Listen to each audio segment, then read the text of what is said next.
Hey guys, welcome back to my channel. So yeah, it's about time I finally got around to telling you what I think about Huda Beauty's new Easy Bake powder. So I'm gonna get straight into it right now with just a quick demonstration and comparison of Laura Mercier versus Easy Bake applied on my skin. I'm just going to show you the difference in how it looks in terms of color, and then I'm basically going to get into reviewing this product for you, and I'm going to let you know what I think. So I'm just applying some concealer under my eyes as I normally would. This is NARS Radiant Creamy Concealer in the shade Ginger, and I'm literally just going to blend this out as I normally would under my eyes as well. Okay, so on this side I'm going to take my Laura Mercier translucent setting powder, and I'm just going to bake with this as I normally would. I like to usually use a brush. You can use a damp beauty blender sponge to do this, but I generally use a brush, and I like to just pat it on and take it down the sides of my nose. Okay, so then on this side, I'm going to take the Huda Beauty Easy Bake powder, and I have the shade Banana Bread, and I'm going to apply it in exactly the same way, just using a brush and patting it on. Okay, so I'm going to let that sit on my face for a couple of minutes, just for it to, you know, bake, do its thing, work its magic, and then I'm going to dust it off and show you the comparison. Okay, so I'm going to dust off my Huda powder first, just because that's what I applied last. And then I'm just going to dust off my Laura Mercier powder.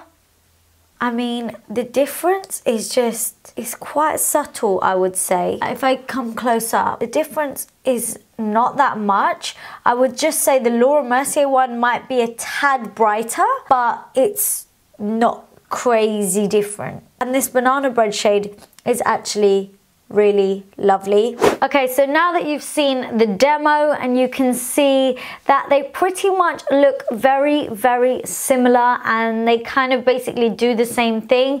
It just comes down to price, packaging, consistency, the way it wears, and all of that kind of stuff, which I'm about to get right into. Okay, first things first, I'm gonna make it hella clear right now. I'm gonna just put it out there in case you didn't already know. And if you didn't already know, I don't know why you don't know, and I don't know why you've not watched any of my videos before. Please go and watch my videos. You'll know I love my Laura Mercier translucent loose powder. This is the shit. I love this powder so much. It's got a very special place right here in my heart. My heart is kind of over here. I'm not gonna go on about this powder too much because it's just so damn good. Like, you cannot go wrong with this. You cannot go wrong with it. So I'm really here to tell you a little bit more about the Huda Beauty one, and you know how it compares to something that is up here. It's just powder god, basically. This is powder god, and you know, how does this translate? Okay, so Huda Beauty Easy Bake Powder, this is £28 on Cult Beauty here in the UK, also £28 probably in Harrods as well. It could possibly be a slightly different price if you are elsewhere in the world, but yeah, £28. And Laura Mercier, if I just compare it, is £29. So we're literally just £1 off, which is no big deal.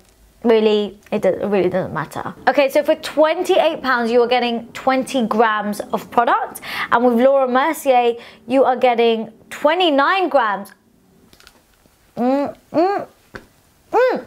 Okay, so £29, 29 grams. £28, 20 grams. Before anyone comes for me as well, I'm not saying this to throw shade at Huda, because obviously I buy her stuff, I love her stuff. I'm just trying to let you know all the tea on this product. Like, I want you to know everything so that you can make up your own mind about how you feel about this product. Okay, so that's price and the amount of product you get out of the way. So I just want to talk about the packaging.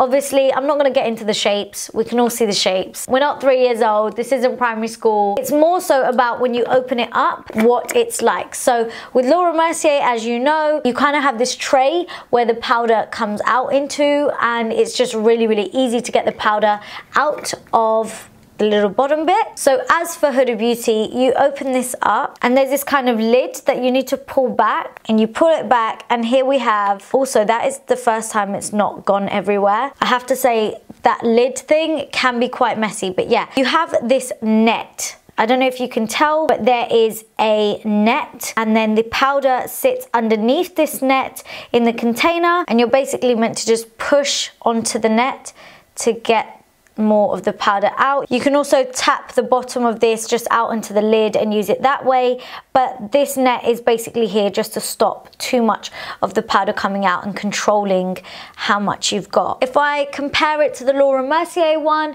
it's nice. However, I feel like it doesn't get the powder out as easily as the Laura Mercier powder. It takes a lot of tapping from the bottom to really get it through this net, because it's not like the holes in this net are really thick.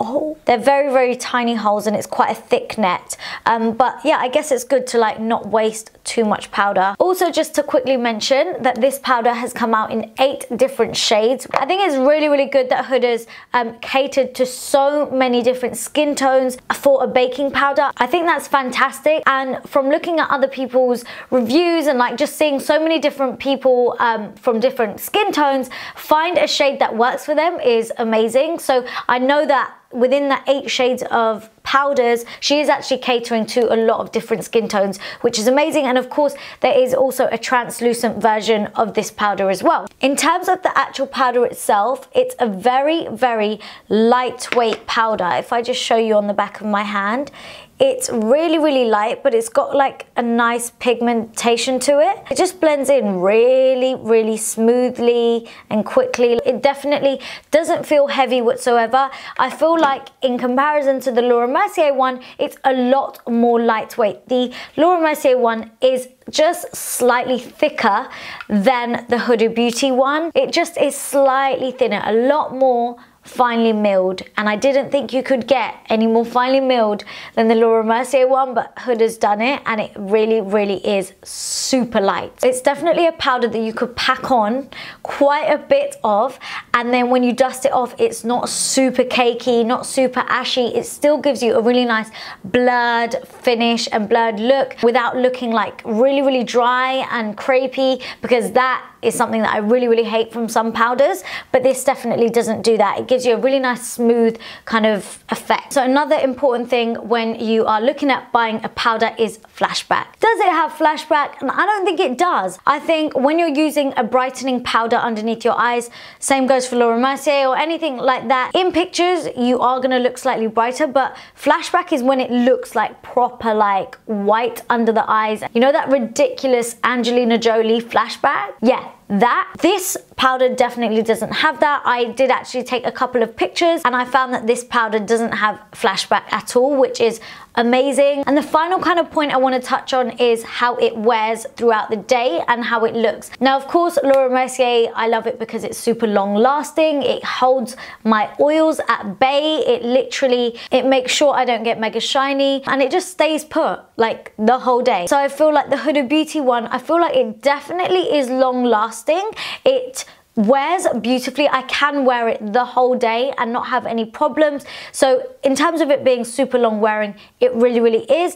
I would just say, just on my like nose area where I get mega oily, the Laura Mercier powder is probably just slightly better, just slightly, than the Huda Beauty one, just on the nose. But if it was like underneath the eyes and any other areas around the face, I still feel like this Huda one is super long lasting, and it still does hold down the oils, which is super important for me because I don't want to look mega shiny. But yeah, this is going to give you like a really nice matte finish, but it's not going to look cakey, which is another plus point. Oh, and one more thing I forgot. This powder has a scent. Laura Mercier does not have a scent. This powder smells like the foundation, and you guys know how I felt about a scented foundation. Like, I found it quite strong. It's a bit like perfumey. This is not too bad in the powder. However, I've heard mixed things. Like, some of my friends really don't like the smell. Some of my friends, it doesn't really bother them too much.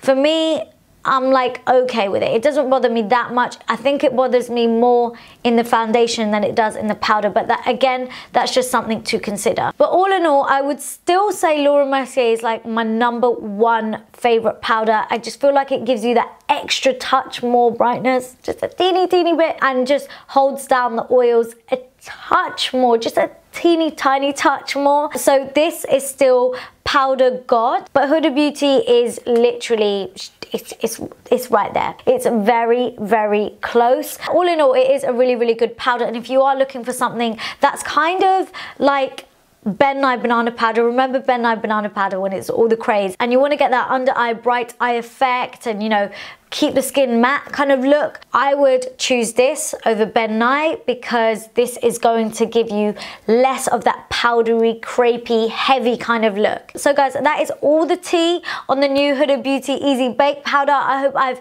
helped you made up your mind whether you want to try this or not. I probably, if I were you, I definitely would give it a go. It's really not a bad powder. Just take into consideration the price and the scent and how much product you're getting. Maybe those things might bother you, but for me, I think it is definitely worth trying. It's not a bad powder whatsoever, and I just love that it caters to so many different shades. You know that is so important for me. So yeah, I'm really, really glad that Huda Beauty has done that. So if you liked this review, make sure you give this video a big thumbs up. Comment down below, let me know if you want to see anything else like this. So let me know if there's anything else that you would like me to review, and of course don't forget to hit that subscribe button for more videos, and make sure you're following me on Instagram at @MUA. I will stop talking now. Thank you so much for watching, guys, and I'll see you all in my next video. Mwah. Bye.